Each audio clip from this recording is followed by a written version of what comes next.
আমার ভাই আমার একটা বুদ্ধি দিচ্ছে। কি বুদ্ধি? আমার ভাই দিচ্ছে, আমার ভাইরে যদি তুমি 10 লাখ টাকা দাও, ওই 10 লাখ টাকা দিয়ে আমার ভাই একটা ব্যবসা করবো, তো প্রতি মাসে মাসে আমরা কিছু টাকা দিব। সেই টাকা দিয়ে ধরো আমাদের সংসারে খরচ চলবো। আর তুমি তো আন্ধা হয়ে গেছো, তোমার চোখের চিকিৎসা চলবো। কি কইতেছো তুমি এগুলা? 10 লাখ টাকা? এত টাকা আমি কই পামু কও? কেন এতদিন যা করে সাহায্য করছো এগুলোর কাছ থেকে নিবা? তোমার মায়ের যে লক্ষ লক্ষ টাকা পাঠাইলা, তোমার আত্মীয় স্বজন করে টাকা পাঠাইলা, এখন তুমি বিপদে পড়ছো, এখন ওরে কইবা আমি একটু ঝামেলায় পড়ছি, একটু বিপদে পড়ছি, আমার বিপদের সময় আপনারা আমার একটু উপকার করেন। দেখো, আমার মা, আত্মীয় স্বজন এগুলো কোনো কথা কইবা না, ঠিক আছে? তোমার টাকা লাগবে তো টাকার ব্যবস্থা আমি করবো না। আমার চোখ চলে গেছে, কিন্তু এখন আমি মরে যাই নাই। তোমার ওসব পেশাল কথা শোনার টাইম নেই আমার কাছে। আমি অনেকটা বাথরুমে যাবো। বাথরুমে যাবো? একটু আইসি বিদেশ থেকে সুখ দুঃখের কথা কমু, সারাদিন খালি টাকা টাকা টাকা টাকা করে। হায় রে জীবন। আর তুমি অনেক করতেছো বাড়ির সামনে, সবাই দেখে যাবো তো। আর দেখ না, দেখলেই তো ভালো। আমি তো চাই জোর করে দুটা বিয়ে দিয়ে দেখ। বিয়া পুরো শখ যাচ্ছে, সময় হলে বিয়ে হবে। আমি পাগল হইলা কেন? পাগল হবো না কি হম? আমি কয়বার ফোন দিচ্ছি তোমার, তুমি তো ফোন রিসিভ করো না।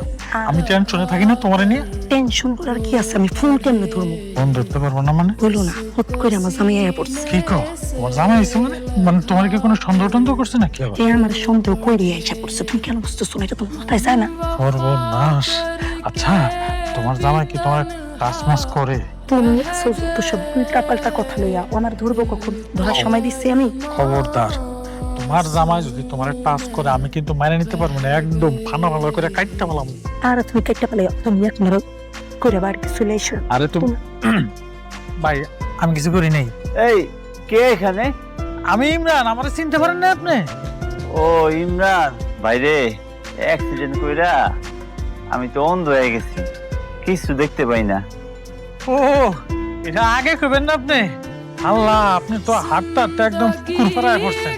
আর একটু হলে তো পুকুরের মধ্যে পড়ে যেতেন গা, আমি যদি না থাকতাম। কি কও? হায় হায়, আমি এত দূরে চলে আইছি? আরে ভাইজান চলেন আপনার বাড়ির দিয়ে। হ্যাঁ, কও কি বাড়িতে? আসেন, আমার হাতটা ধরেন। এত দূরে আয় পড়ছি? অনেক দূরে আয় পড়ছি। আমি তো পুকুর পাড়ায় ছিলাম বাতাস খাইতে। আমি কই আছি আমি? এই যে বাম পাশ দিয়ে যাইতেছি। রাস্তাতে যাইতে না, জঙ্গলের মধ্যে গেলে তো সমস্যা। আচ্ছা, ডাইনে চলেন, এদিকে পড়ে যাবেন গা। ও আচ্ছা, সোজা সোজা, সমস্যা নেই, আমি আছি। এই আস্তে আস্তে আস্তে। আরে উল্টা পথে যাইতে হবে, এই যে এদিক দিয়ে। পাইতেছি না? এই যে বাড়ির পথে আইছে, দাঁড়ান। আস্তে আস্তে আস্তে উঠে, এটা কিন্তু সিঁড়ি ভাই, আস্তে ঠিক আছে, তোমার ধন্যবাদ ইমরান। আস্তে ভাই, পড়ে যাবেন। ভাবির একটু ডাক দেন, আপনি লয়ে যাক।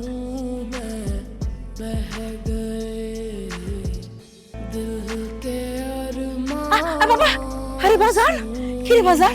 তুই 1 লাখ কেন বেরোলি? আমার ডাক দিবি না? বাবা, তুই কি ব্যথা পাইছস?